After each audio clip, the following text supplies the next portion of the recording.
again. This video will contain the comments or your comments, sir. First is your comments, which is no slide presentation. Akala ko po kasi dati, you told us na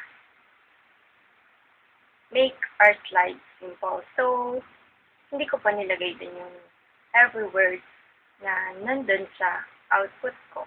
Ang nilagay ko lang po dun is the bulleted type or yung outline niya para masundan ko yung flow ng discussion. So, thank you for that comment and babaguhin ko po yan. And I'll make sure na pag the next talk ko po or discussion, I'll make sure na magiging okay na po yung slide presentation ko. Next is the powerful voice but not confident. Yun po kasi yung way ko para matanggal yung nervous ko.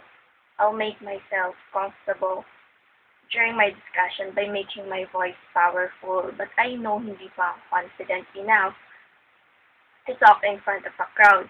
Though classmates ko lang po yung kaharap ko, I'm still nervous.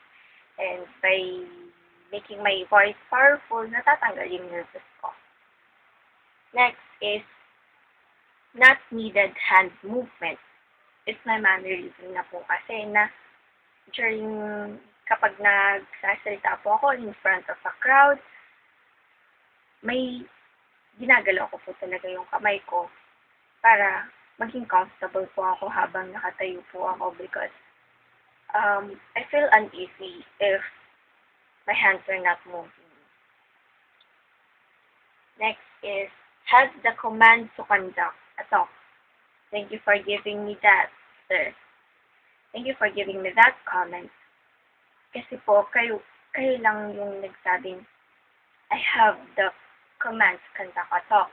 Kasi nga, I'm a shy, very shy type of person. Ayoko na nagsasalita sa harap ng maraming tao. And kaya nga po ako nag-nursing kasi there's a less chance na mag-talk in front of a crowd. Kaya, well, that's a very good comment na narinig ko po sa inyo. Thank you. Next is, you could have coupled your presentation with slides.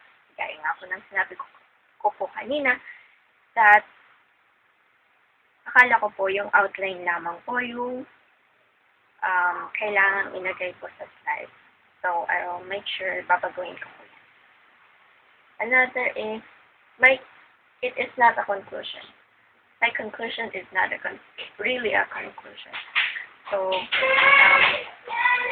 next time na mag-talk ako, I'll make sure that my conclusion will be improved and it will be a conclusion. Thank you.